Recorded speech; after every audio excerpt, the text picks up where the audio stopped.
My name is Liz Kohler Brown, and I'm an artist, designer, and hand letterer, and I also love sharing my creative process with other artists around the world.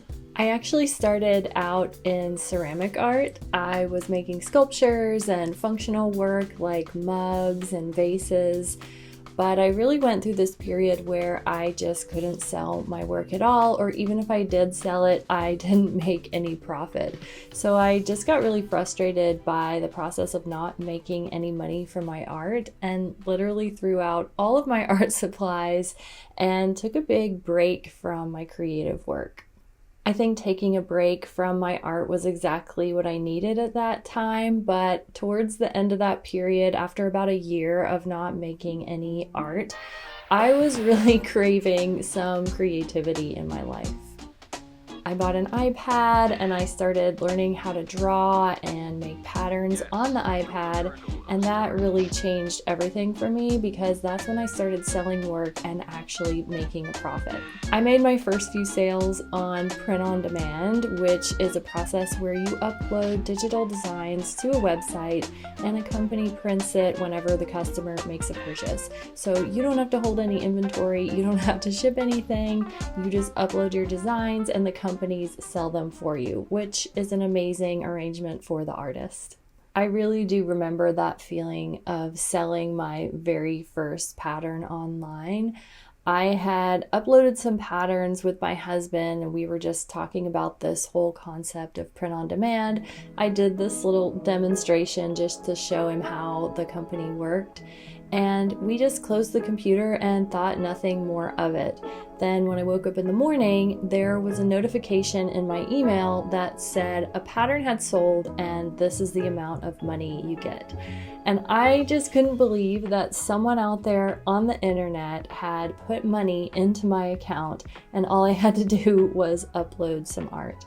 This whole process of figuring out how to actually make money from my art and make a profit from it was truly life-changing, and it brought me out of this period of what I would consider a depression. I love that quote that says, if you bring forth what is within you, what you bring forth will save you. And if you do not bring forth what is within you, what you do not bring forth will destroy you. And that was truly the case for me. I wanted so badly to make money from my creative work, but felt like I had just completely failed. So when I started to actually sell my work through print on demand, it really changed my life and my confidence and sent me on this trajectory, which leads me to today, where I'm somehow working in my backyard in my own studio and getting to connect with other artists around the world.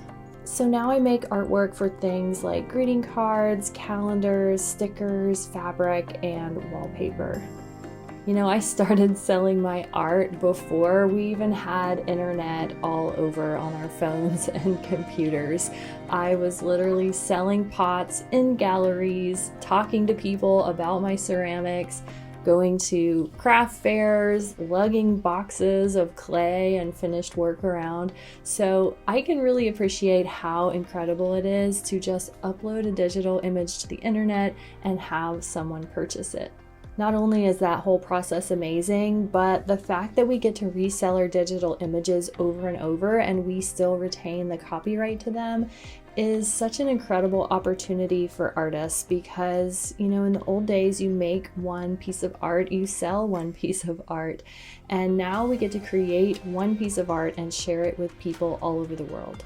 I love getting inspired by things like vintage type and vintage objects, so you're going to see a lot of that in my studio space. I have literally been dreaming about this space for years. From the moment that I started drawing on my iPad and making art, I wanted to have my own studio space.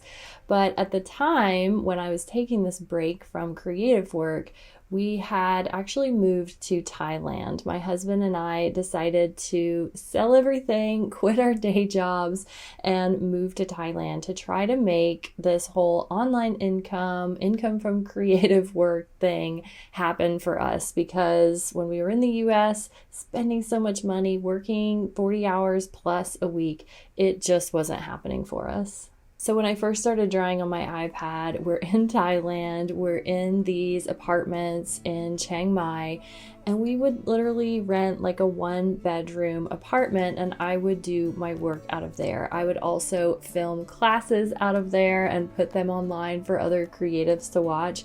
So I've truly gone all the way from sharing one room with my husband and I, and that includes the kitchen and the bathroom and everything all in one space, to now having my own space in my backyard where I can pop in and check on my kids whenever I need to. What's so incredible about this space is that it's literally right in the middle of a forest, so I can walk out my back steps and just be in the woods and looking at plants, getting inspiration from leaves and mushrooms, and seeing all kinds of little critters scurry around, inspiring my illustrations and patterns, and just allowing me to have a little time to get fresh air and sunlight on my skin in the middle of the workday.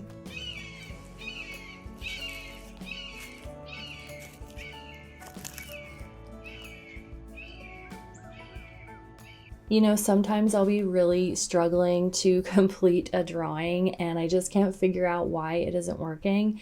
And I just go walk outside and find like the cutest little mushroom or the cutest little acorn. And it inspires me to use the colors or the shapes or even to start a whole new collection around that object. One of my first jobs out of college was working inside an art museum, and I had an office with no windows in a temperature-controlled museum, so I was freezing all day, and now I can truly appreciate just being able to open my windows in my studio space, get fresh air and sunlight on my skin, and I know that's something that so many people don't have access to, and I feel like I can fully appreciate it after working a desk job that truly was sucking my soul. It doesn't take very long to do a tour of this space because it is literally a tiny house. I have this cute little kitchen where I can make tea and coffee and have all my snacks. And then I have this drawing space which I try to keep really neat and tidy so I don't have any distractions while I draw. I've got some acoustic panels up, and those just help me not have too much echo when I record my classes. And then I have all kinds of books for inspiration, as well as plants to keep the air fresh in here and keep it nice and green. In the kitchen, I created this little accent wall where one of my patterns is featured, and it's so inspiring to me to see my own work in use in the real world. It's something that I love to have in my creative space, and it's something that I always tell the artists and designers that I work with is, you know, put your own art out there onto products so other people can see it and so you can see how it works in the real world. And I think that is really the secret to designing better art, seeing how it really plays out in real life in your hands so you can understand things like color and scale in a much more tangible way. I also love antiquing. I have a 4-year-old daughter and we love to go to antique shops and talk about all of the different objects, and I usually can't help myself but bring a few little objects home. I really owe this space to all of the people who have supported me over the years in my work. That includes the people who have purchased my art and the artists and designers around the world who have watched my classes and the members inside my membership. These are the people who have inspired me to create this Sell Your Stuff guide that I want to share with you all today. This guide has over 100 ways to sell your art, so I think if you're someone who's struggling with selling any work or just want to be getting more regular sales, this guide is going to help you develop a path that gets you from not knowing where to go next to having a clear plan and knowing where you want to sell your work. This guide is completely free. You can download it as a PDF or you can order it as a printed magazine, and I'm not making any profit on the magazine, but if you want to have that printed version to have in your creative space and write on, you can order it in a print form. My hope is that someone who is struggling to sell their work can get their hands on this guide and make a plan for how they want to move forward.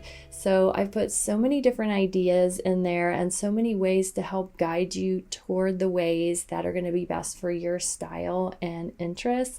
So I'm hoping that you'll just pull out that guide and start doing the writing activities, and by the end you're going to feel like you know how you want to sell your work. I think the biggest thing I've learned in this whole journey, from being in Thailand and working in a tiny one-bedroom apartment to having my own studio space in the middle of the woods, my little secret cabin that I've dreamed of, is that you have to know what your goals are. You have to write down those goals and keep those in mind with everything you do. Because I've always had the studio space in sight, and I've made little decisions every single year along the way to try to get to this point. And I think if we don't have that end goal in mind, we're never going to get there, obviously, because we don't know what direction to point ourselves in. So that's really the main reason I created this guide, is because I want any creative who's out there and really wants to sell their work but just doesn't know what direction to point themselves in, they can use this as a guide and get inspiration and design a clear path for themselves so they know exactly where they're going and how to get there.